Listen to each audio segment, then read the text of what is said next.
ప్రజారాజ్యం అప్పటి నుంచి మెగా కుటుంబాన్ని నమ్ముకున్నటువంటి వ్యక్తి కిరణ్ రాయలు ఈ దఫా గ్యారంటీ మొన్న ఎమ్మెల్యే వస్తుంది అనుకుంటే అది అవ్వలేదు. ఇప్పుడు ఏదో ఒక నామినేట్ వస్తుంది అనుకుంటే ఆ టైంలో లక్ష్మీరెడ్డి అనే ఆవిడ వచ్చి అతని గురించి పుంకాన కథనాలు, ఈలోపు ఆమెనే అరెస్ట్ చేయించి జైపూర్కి పంపించడం, ఆ తర్వాత బయటకు వచ్చాక కూడా బెయిల్ వెంటనే 24 గంటలు తీసుకుని వచ్చి మళ్ళీ కిరణ్ రాయల గురించి తీవ్రమైన ఆరోపణలు చేసిన ఆవిడ ఇప్పుడు కీలకమైనటువంటి వ్యాఖ్యలు చేసుకొస్తున్నారు.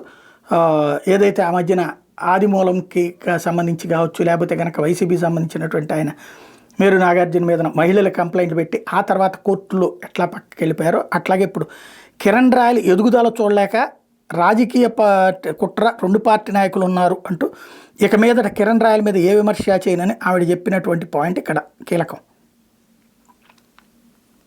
చెప్పాను కదా, చాలా ఇబ్బందికరమైన ఇవైతే వాళ్ళు పెట్టారు అక్కడ. పేర్లు అనేవి వద్దు, కానీ ఎంక్వైరీకి అయితే వేశానండి నేను ఆల్రెడీ. నాకు నా ప్రమేయం లేకుండా నేను ఎప్పుడో నా దగ్గర తీసుకున్నవి ఇప్పుడు వాళ్ళ రాజకీయ లబ్ధి కోసం దాని అనేది ప్రచారం అనేది చేయడం జరిగింది. ఏంటి రాజకీయ లబ్ధి అంటే ఏంటి? ఎవరిని దెబ్బ కొట్టడానికి? సొంత పార్టీ ఇక్కడ దెబ్బ కొట్టడం అనేది ఈజీగా అండి. నేను ఒక అదర్ పర్సన్, నేను ఒక సామాన్య ఆయన ఉమెన్. నేను నాకు జరిగిన అన్యాయం కోసం నేను బయట వచ్చాను. అంటే నా ఫైనాన్షియల్ క్రషెస్ కోసం, నా మానసిక పరిస్థితి, నా ఇంట్లో సమస్యల కోసం నేను బయట వచ్చాను. దాన్ని ఇప్పుడు వైఎస్ఆర్సీపీ వాళ్ళు కానీ జనసేనలో ఉండే ముఖ్య వీళ్ళు కానీ వాళ్ళ యొక్క దీనికోసం దాన్ని బయట పెట్టి వాళ్ళు ట్రోల్స్ చేసుకొని వాళ్ళేదో ఇంకొక డ్యామేజ్ చేయాలని చెప్పి చేయడం అనేది కరెక్ట్ కాదు. అంటే జనసేనలో ఉన్నటువంటి కొద్ది మంది అంటే వాళ్ళు కిరణ్ రాయలు నచ్చకనా వాళ్ళకి ఏమున్నాయో నాకు తెలియదండి. నా దగ్గర అయితే 1 year బ్యాక్ నా దగ్గర వాళ్ళే తీసుకున్నారు. వాళ్ళే తీసుకొని మేము నీ డబ్బులంతా ఇప్పిస్తామని చెప్పారు నాకు వాళ్ళే.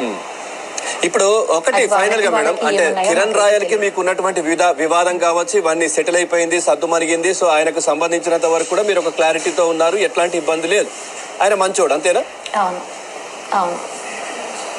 అవునండి. నేనైతే అన్ని సెటిల్ చేసుకునేస్తున్నానండి. అన్ని అయిపోయాయి కాబట్టి నేను బయట వచ్చాను. నేను ఏం చెప్తా, ఇది ఓవరాల్గా సీన్ రివర్స్ అనమాట. ఆవిడ సెటిల్ చేసేసుకుందట. ఇప్పటిదాకా పోనీ జనసేనలో వాళ్ళే కిరణ్ రాయల్ని దెబ్బ కొట్టడం కోసం వీడియోలు కొన్ని రిలీజ్ చేశారట, వైఎస్ఆర్ కాంగ్రెస్ పార్టీ వాళ్ళు షేర్ చేసుకున్నారట, ట్రోల్ చేశారట. ఇది విన్నోళ్ళు వెర్రోళ్ళు, ప్రచారం చేసిన వాళ్ళు వెర్రోళ్ళు అనేటటువంటి కోణం. ఇక్కడే పాయింట్ వచ్చింది కదా, సెటిల్ చేసేసుకున్నాం అన్నటువంటి పాయింట్. అదే ప్రస్తుతం వాడేసుకుంటున్నారా అన్నటువంటిది ఇక్కడ కీ పాయింట్ అనమాట.